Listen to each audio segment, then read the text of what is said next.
जिस वक्त जन्मेजय अपने भाइयों के साथ यज्ञ कर रहे थे, उन्हीं दिनों उस देश में अयोध्योम नाम के एक ऋषि रहा करते थे। उनके तीन प्रधान शिष्य थे, आरुणि, उपमन्यु और वैद। इनमें आरुणि पांचाल देश का रहने वाला था। उसे उन्होंने एक दिन खेत की मेड़ बांधने के लिए भेजा। गुरु की आज्ञा से अरुणी खेत पर गया और प्रयत्न करते करते हार गया, तो भी उससे बांध न बना। जब वह तंग आ गया तो उसे एक उपाय सूझा। वह मेड़ की जगह स्वयं लेट गया। इससे पानी का बहना बंद हो गया। कुछ समय बीतने पर अयोध्योम्य ने अपने शिष्यों से पूछा कि अरुणी कहाँ गया। शिष्यों ने कहा, आपने ही तो उसे खेत की मेड़ बांधने के लिए भेजा था। आचार्य ने शिष्यों से कहा कि चलो हम लोग भी वहाँ चलें जहाँ अरुणी गया है। वहाँ जाकर आचार्य पुकारने लगे, अरुणी तुम कहाँ हो, आओ बेटा। आचार्य की आवाज़ पहचान कर अरुणी उठ खड़ा हुआ और उनके पास आकर बोला, भगवान मैं यहाँ हूँ। खेत से जल बहा जा रहा था। जब उसे मैं किसी प्रकार नहीं रोक सका तो स्वयं ही मेड़ के स्थान पर लेट गया। अब अचानक आपकी आवाज़ सुन मेड़ तोड़कर आपकी सेवा में आया हूँ। आपके चरणों में मेरे प्रणाम है। आज्ञा कीजिए मैं आपकी क्या सेवा करूं। आचार्य ने कहा, बेटा तुम मेड़ के बांध को तोड़ ताड़ कर उठ खड़े हुए हो, इसलिए तुम्हारा नाम उद्दालक होगा। फिर कृपा दृष्टि से देखते हुए आचार्य ने कहा, बेटा तुमने मेरी आज्ञा का पालन किया है, इसलिए तुम्हारा और भी कल्याण होगा। सारे वेद और धर्मशास्त्र तुम्हें ज्ञात हो जाएंगे। अपने आचार्य का वरदान पाकर वह अपने अभिष्ट स्थान पर चला गया। अयोध्युम्न के दूसरे शिष्य का नाम था उपमन्यु। आचार्य ने उसे यह कहकर भेजा कि बेटा तुम गौओं की रक्षा करो। आचार्य की आज्ञा से वह गाय चराने लगा। दिन भर गाय चराने के बाद शाम को आचार्य के आश्रम पर आया और उन्हें नमस्कार किया। आचार्य ने कहा, बेटा तुम मोटे और बलवान दिख रहे हो, खाते पीते क्या हो। उसने कहा, आचार्य मैं भिक्षा मांगकर खा पी लेता हूँ। उन्होंने कहा, बेटा मुझे निवेदन के बिना भिक्षा नहीं खानी चाहिए। उसने आचार्य की बात मान ली। वह भिक्षा मांगकर उन्हें निवेदित कर देता और आचार्य सारी भिक्षा लेकर रख लेते। वह दिन भर गाय चराकर शाम के समय गुरुगृह में लौट आता और आचार्य को नमस्कार करता। एक दिन आचार्य ने कहा, बेटा मैं तुम्हारी सारी भिक्षा लेता हूँ, अब तुम क्या खाते पीते हो। उपमन्यु ने कहा, भगवान मैं पहली शिक्षा आपको निवेदित करके फिर दूसरी मांग कर खा पी लेता हूँ। आचार्य ने कहा, ऐसा करना गुरु के पास रहने वाले ब्रह्मचारी के लिए अनुचित है। तुम दूसरे भिक्षार्थियों की जीविका में अड़चन डालते हो और इससे तुम्हारा लोभ भी सिद्ध होता है। उपमन्यु ने आचार्य की आज्ञा स्वीकार कर ली और वह फिर गाय चराने चला गया। संध्या समय वह पुनः गुरु जी के पास आया और उनके चरणों में नमस्कार किया। आचार्य ने कहा, बेटा उपमन्यु मैं तुम्हारी सारी भिक्षा ले लेता हूँ। दूसरी बार तुम मांगते नहीं हो, फिर भी तुम खूब हट्टे कट्टे दिखते हो। अब क्या खाते पीते हो। उपमन्यु ने कहा, भगवान मैं इन गौओं के दूध से अपना जीवन निर्वाह कर लेता हूँ।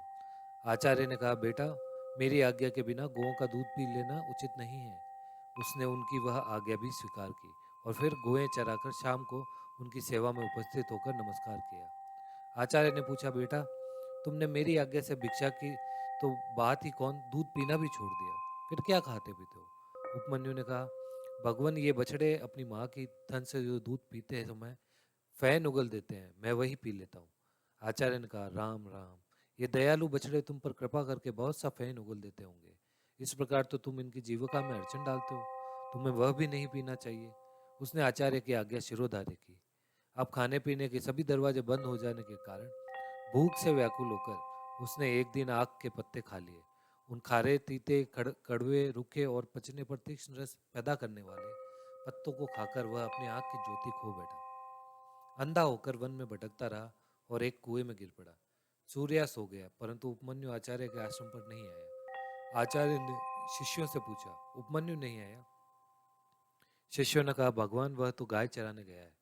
आचार्य ने कहा, मैंने उपमन्यु के खाने पीने के सभी दरवाजे बंद कर दिए, इससे उससे क्रोध आ गया होगा, तभी तो अब तक नहीं लौटा। चलो उसे ढूंढे। आचार्य शिष्यों के साथ वन में गए और जोर से पुकारा, उपमन्यु तुम कहाँ हो, आओ बेटा। आचार्य की आवाज पहचान कर वह जोर से बोला, मैं इस कुएं में गिर पड़ा हूँ। आचार्य ने पूछा कि तुम कुएं में कैसे गिर पड़े। उसने कहा, आग के पत्ते खाकर मैं अंधा हो गया और इस कुएं में गिर पड़ा। आचार्य ने कहा, तुम देवताओं के चिकित्सक अश्विनी कुमार की स्तुति करो, वे तुम्हारी आंखें ठीक कर देंगे। तब उपमन्यु वेद की ऋचाओं से अश्विनी कुमार की स्तुति की। उपमन्यु की स्तुति से प्रसन्न होकर अश्विनी कुमार उसके पास आए और बोले, तुम यह पुआ खा लो। उपमन्यु ने कहा, देववर, आपका कहना ठीक है, परंतु आचार्य को निवेदन किए बिना मैं आपकी आज्ञा का पालन नहीं कर सकता। अश्विनी कुमारों ने कहा, पहले तुम्हारे आचार्य भी हमारी स्तुति की थी और हमने उन्हें पुआ दिया था। उन्होंने तो उसे अपने गुरु को निवेदन किए बिना ही खा लिया। सो जैसा उपाध्याय ने किया वैसा ही तुम भी करो। उपमन्यु ने कहा, मैं आप लोगों से हाथ जोड़कर विनती करता हूँ, आचार्य को निवेदन किए बिना मैं पुआ नहीं खा सकता। अश्विनी कुमार ने कहा, हम तुम पर प्रसन्न हैं तुम्हारी इस गुरु भक्ति से।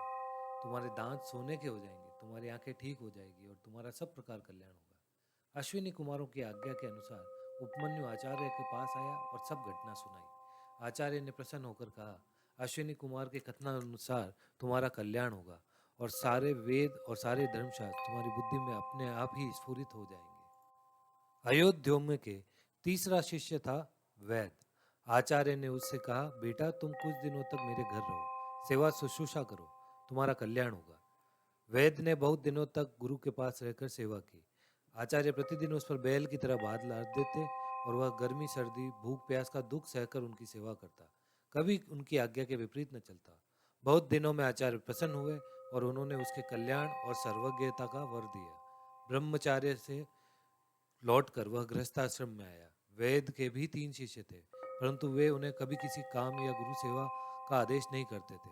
वे गुरु ग्रह के दुखों को जानते थे और शिष्यों को दुख नहीं देना चाहते थे। एक बार राजा जन्मेजय और पोष्य ने आचार्य वेद को पुरोहित के रूप में वर्ण किया। वेद कभी पुरोहित के काम से बाहर जाते तो घर की देखरेख के लिए अपने शिष्य उत्तंक को नियुक्त कर जाते थे। एक बार आचार्य वेद ने बाहर से लौटकर अपने शिष्य उत्तंक के सदाचार पालन की बड़ी प्रशंसा सुनी। उन्होंने कहा, बेटा तुमने धर्म पर दृढ़ रहकर मेरी बड़ी सेवा की है, मैं तुम पर प्रसन्न हूँ, तुम्हारी सारी कामनाएं पूर्ण होगी, अब जाओ। उत्तंक ने प्रार्थना की, आचार्य मैं आपकी कौन सी प्रिय वस्तु भेंट दूं? आचार्य ने पहले तो अस्वीकार किया, पीछे कहा कि अपनी गुरुवानी से पूछ लो। जब उत्तंक ने गुरुवानी से पूछा तो उन्होंने कहा, तुम राजा पोष्य के पास जाओ और उनकी रानी के कानों के कुंडल मांग लो। मैं आज के चौथे दिन उन्हें पहनकर ब्राह्मणों को भोजन परोसना चाहती हूँ। ऐसा करने से तुम्हारा कल्याण होगा, अन्यथा नहीं। उत्तंक वहां से चलकर देखा कि एक बहुत लंबा चौड़ा पुरुष बड़े भारी बैल पर चढ़ा हुआ है। उसने उत्तंक को संबोधन करके कहा कि तुम इस बैल का गोबर खा लो। उत्तंक ने ना कर दिया। वह पुरुष फिर बोला, उत्तंक तुम्हारे आचार्य पहले इसे खाया है, सोच विचार मत करो, खा जाओ। उत्तंक ने बैल का गोबर और मूत्र खा लिया और शीघ्रता के कारण बिना रुके कुल्ला करता हुआ ही वहां से चल पड़ा। उत्तंक ने राजा पोष्य के पास जाकर उन्हें आशीर्वाद दिया और कहा कि मैं आपके पास कुछ मांगने के लिए आया हूँ। पोष्य ने उत्तंक का अभिप्राय जानकर उसे अंतःपुर में रानी के पास भेज दिया, परंतु उत्तंक को रानीवास में कहीं भी रानी दिखाई नहीं दी। वहां से लौटकर उसने पोष्य को उलाहना दी कि अंतःपुर में रानी नहीं है। पोष्य ने कहा, भगवान मेरी रानी पतिव्रता है, उसे उच्छिष्ट या अपवित्र मनुष्य नहीं देख सकता। उत्तंक ने स्मरण करके कहा कि हाँ, मैंने चलते चलते आचमन कर लिया था।